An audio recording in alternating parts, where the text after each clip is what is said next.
হামজা রাদিয়াল্লাহু আনহু যখন ইসলাম তিনি কবুল করেননি, শিকার করে ফিরছিলেন। হামজা রাদিয়াল্লাহু আনহু সিংহ শিকার করতে পারতেন, সিংহ শিকার, চারটাখানি কথা মনে করছে।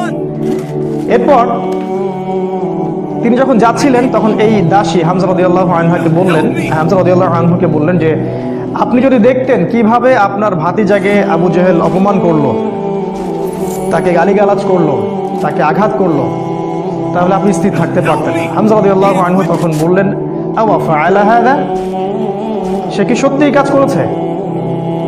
সেই দাসী বলল বালা ওয়াল্লাহ, আল্লাহর কসম করে বলছে অবশ্যই সেই কাজ করেছে। হামজা রাদিয়াল্লাহু আনহু বাসার দিকে না গিয়ে দারুন নাদওয়া অর্থাৎ মক্কার ওই যেটা কাবা দেখেন সেখানে গেলেন। সেখানে দেখলেন সেখানে আবু জেহেল তার দলবলকে নিয়ে সেখানে দাঁড়িয়ে আছে।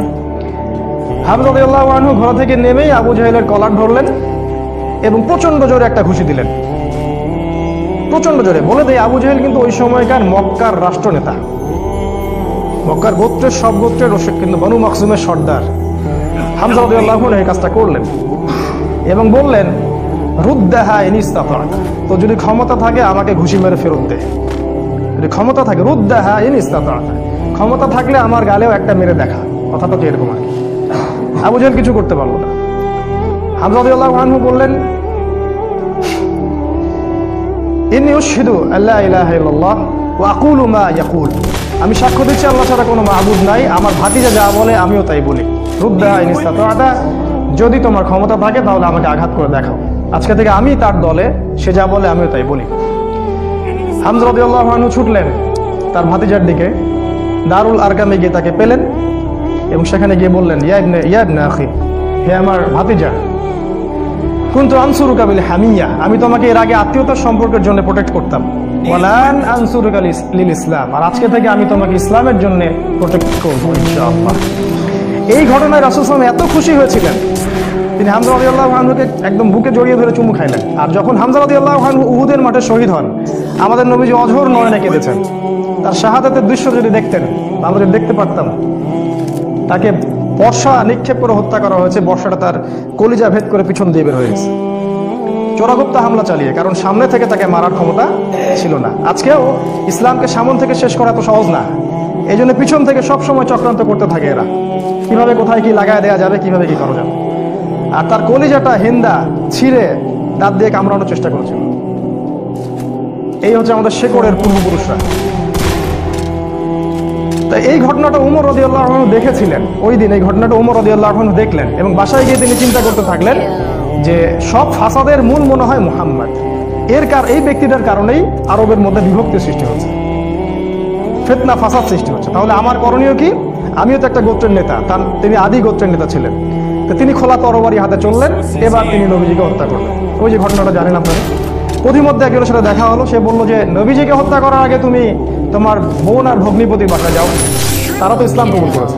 তিনি আসলেন, এসে দরজা যখন নক করলেন, দরজার আড়াল থেকে শুনতে পারলেন ভিতরে তিলাওয়াত হচ্ছে কিছু একটা, সূরা তাহা তিলাওয়াত হচ্ছিল, তাহা মা আনজালনা আলাইকাল কুরআন লিতাশকা ইল্লা তাযকিরাতাল লিমান ইয়াখশা তানজিলাম মিম্মান খালাকাল আরদা ওয়াস সামাওয়াতিল উলা আর রহমান আলাল আরশি ইসতাওয়া।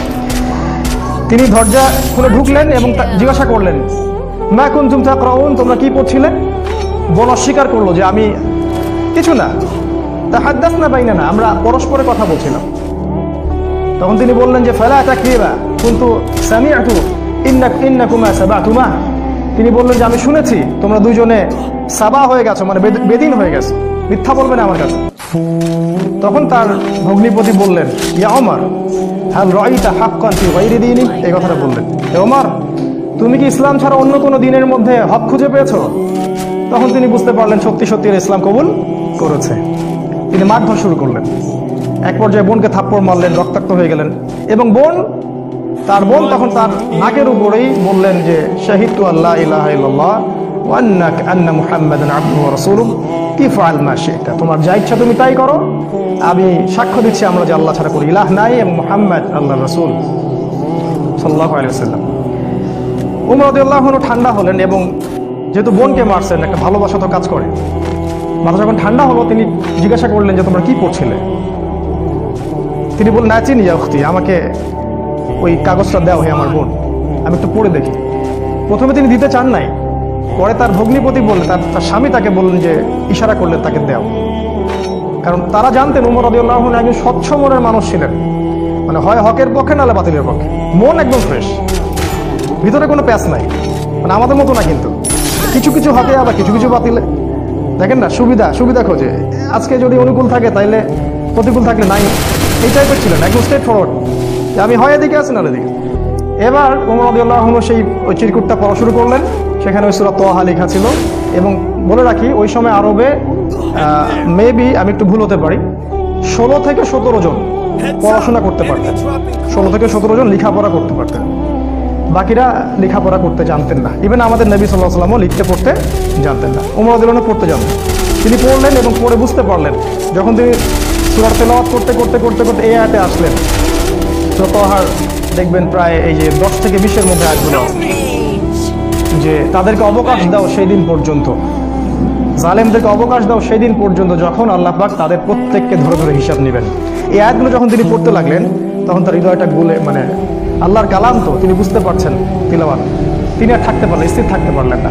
তিনি একটা কথা বলেন, আমিন হাদা ফাররাত কুরাইশ, কুরাইশরা কি এটা থেকেই পালাচ্ছে? তার ইশারা করলেন যে কুরাইশরা এখান থেকেই পালাচ্ছে। তিনি চোখ দিয়ে দরদর করে পানি পড়তে লাগলেন, তিনি বললেন, খুজুনি ইলা রাসূলিল্লাহি ওয়া আসহাবিহি, আমাকে আল্লাহর রাসূল এবং তার সাহাবীদের কাছে নিয়ে চলো, আযহাবু ইলাইহি ওয়া আসলিমু, আমি তার কাছে যাব এবং ইসলাম কবুল করব। তিনি চললেন দারুল আরকামের দিকে, সেখানে ছিলেন হামজা রাদিয়াল্লাহু আনহু, ওই যে কিছুদিন আগে ইসলাম কবুল করছেন। হামজা রাদিয়াল্লাহু আনহু একজনকে পাঠালেন, দরজায় দেখো কে নক করছে। সে গিয়ে দেখলো, সাহাবীর নাম সম্ভবত খাব্বাব রাদিয়াল্লাহু আনহু। তিনি দেখলেন ফুটা দিয়ে যে ওমর ইবনুল খাত্তাব দরজার বাইরে তরোয়াল হাতে আছে। তিনি ভয় পেয়ে গেলেন, ভিতরে এসে বললেন, ক্বাদ জা ইবনুল খাত্তাব বিসাইফ, ইবনুল খাত্তাব তরবারি হাতে এসেছে। তখন ওমর, সবাই ভয় পেয়ে গেলেন, আবু বকর সিদ্দিক সহ, যে এবার না জানি কি হয়, কিয়ামত হয়ে যাবে এখানে, কারণ তার প্রচন্ড রাগ ছিল। তিনি যে কত বড় যোদ্ধা ছিলেন সেটা বদরের মাঠে গেলে বুঝতে পারবেন, বদরের মাঠে আমরা যখন যাবো ইনশাআল্লাহ। তো হামজা রাদিয়াল্লাহু আনহু বললেন, মা লাকুম ক্বাদ উজিদতুম, তোমাদের কি হয়েছে, তোমরা ভয় পাচ্ছ কেন? ইফতাহু লাহুল বাব, তার জন্য দরজাটা খুলে দাও। লাউ ইউরিদ বিহি খায়রান ইয়াসলিম, সে যদি উত্তম কিছুর জন্য আসে ইসলাম কবুল করবে। আও ইউরিদ গায়রা যালিক ইয়াকুনু কতলুহু আলাইনা হাইয়িনা, আর যদি ও খারাপ কোনো ইন্টেনশন এখানে আসে, ওকে আমরাই ধরে মেরে ফেলে দিব। এই যে হামজা, উনিও কাউকে টেরান না, তুমি এত বড় যোদ্ধা তো কি হয়েছে, আমরাও তোমার চেয়ে কম না। তো তিনি ওমর রাদিয়াল্লাহু আনহুর কলারটা ধরে ভিতরে নিয়ে আসলেন, নিয়ে এসে দরজার সাথে ঠেকিয়ে দিয়ে বললেন যে, আলা তানতাহি হাত্তা ইয়ানজিলাল্লাহু বিকা কারিয়া, আলা তানতাহি হাত্তা ইয়ানজিলাল্লাহু বিকা কারিয়া, তুমি কি ততদিন পর্যন্ত বিরত হবে না যতদিন না আল্লাহ পাক তোমার উপরে কোনো শাস্তির আযাব পাঠাচ্ছেন আসমান থেকে?